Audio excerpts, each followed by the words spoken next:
Hey, what's up, everybody? Welcome back to the channel, back with another video. As usual, man, giving y'all that good content.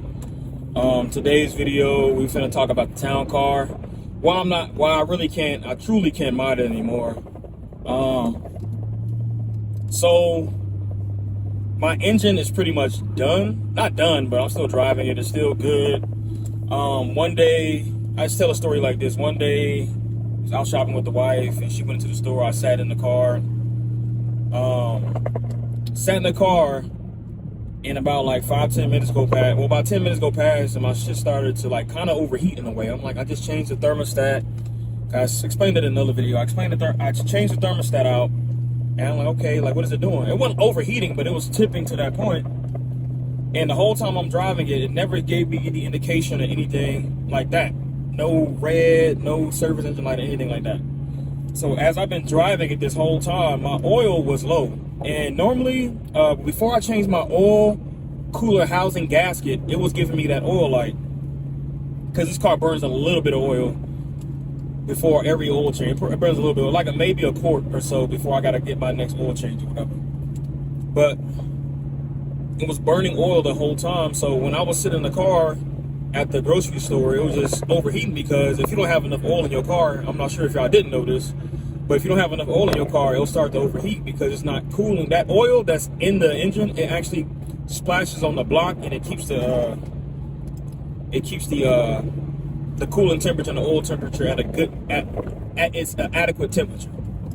So it wasn't doing that. So I'm sitting there, I'm like, what the hell's going on? So she come out, I drive it, it goes back to normal. We get on the highway going back home. I try to floor it, and the engine the engine shuts down pretty much. It goes into that cylinder deactivation, so it shuts down. I'm like, what the hell? Like, okay, then I try it again. I put my hazards on. I put my hazards on. I try to pull to the slide, and as I pull to the slide, the engine comes back on pretty much. The car doesn't die, but the engine just shuts down for a moment. I want to say for about 8 to 10 seconds, it shuts down, and then you're able to go again. So I tried it again to see what it would do, that was stupid of me. Because I was trying to figure out what it was. It was stupid of me at the time, but I was trying to figure out what it was because I'm not seeing the oil indication light on here. Because I've seen the oil indication light before when it got low. Because if I would brake, I'm not sure if whoever owns a town car or a Mercury or a Crown Vic, let me know in the comment section. When I would brake, the oil would slush up, and then it'll show that it's low. It'll show a low indicator on there, and then it'll go away. So I was ramming on it on purpose so I can see if I can get that oil indication light on. But I wasn't seeing it. And if I would have known that prior, I would have just put some oil in the damn car. So I had to put a whole I put 3 quarts in there, and I put some, what is it called? I put some, because my seals were slightly bagged. That's why it's burning that oil a little bit. So I put something to kind of protect the seals and make it last longer, whatever like that. So I do that, put the oil in there, and I go and drive it and slam on the engine, and it runs perfect. It runs perfect, no issues. It didn't cylinder didn't deactivate or anything like that.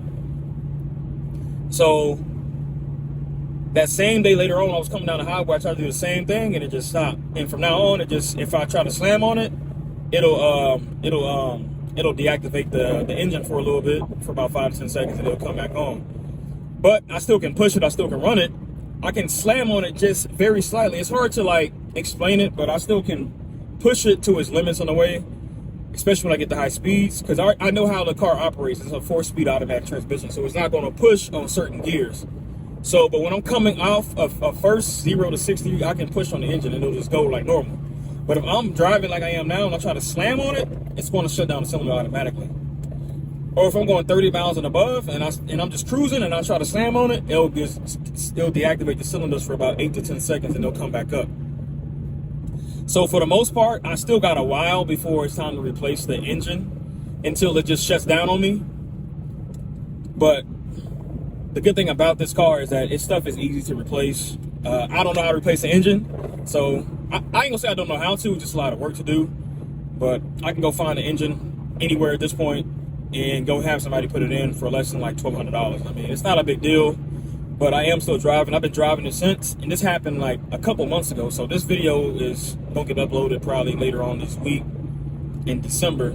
But this happened months ago, and I still been driving it, no issues, no other thing, anything like that. Still the same gas mileage, all that good stuff. So, but for the most part, the engine doesn't replace. It was gonna need to be replaced anyway because once again, it was burning oil slightly, and that kind of expedited the wear and tear of the engine. My transmission is still great. It just needs to be replaced, the engine, and I can go get somebody to do that for pretty much nothing once again.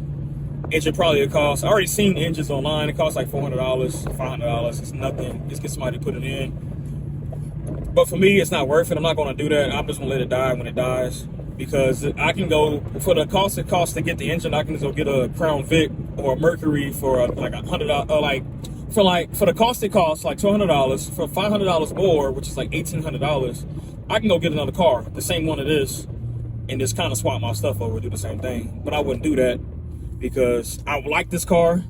It's the luxury version. It still drives good. Heater, AC, everything works the same, no difference. Just the engine is pretty much, it can cut out. I would assume it'll cut out in like another 100,000 miles because of I know one of the cylinders is bad. I know that for a fact. But other than that, man, that's gonna make it a wrap for the video. I just wanted to give y'all an update while I have not been doing any videos, while I have not been minding it. I also haven't been minding because I got hit. Someone hit me, so the main thing I need done is this. I can replace the door myself, but if you see the other damage on the back that's behind the door, I need that done. Then I can replace the front left panels myself, adjust the bumper, and be good. But they want $1,200 for that piece, and it's like, I might as well get another car. I might as well get another one of these with a better body and spend $800 more, like I just mentioned, $1,800 or $2,000 for the same car with a better body. Just swap all my shit over, my exhaust over, I'll swap all that shit over, take it to the shop, cut it off. You know what I'm saying? What would be the point of all that? Section, what y'all think I should do? Should I still sell it? Because it's still worth about $2,000. It's a town car, it's the highest version, but a luxury model. Once again, I'm still driving, it still does its thing. I've been putting it on the highway, took it to Dallas and all that good stuff. Took it to other places, Memphis and things like that. It still does its job, so. Because for the most part, it's not showing any signs of like it just coming down, but it's not any knocks under the engine or anything, nothing. So, but for the most part, that's gonna make it a wrap for the video. Let me know what y'all think down in the comment section below. Like, share, and make sure you subscribe to the channel. Go subscribe to my other channel. I do rain videos on my other channel, the Relax Hebrew. I'm gonna put it right here somewhere. So make sure you go subscribe to the channel. And also, man, make sure y'all try to make y'all, if you watching this YouTube, make you a channel, man. Get you some streams of income, because times is hard right now. Inflation is kicking in real bad. So, I mean, times is hard, man.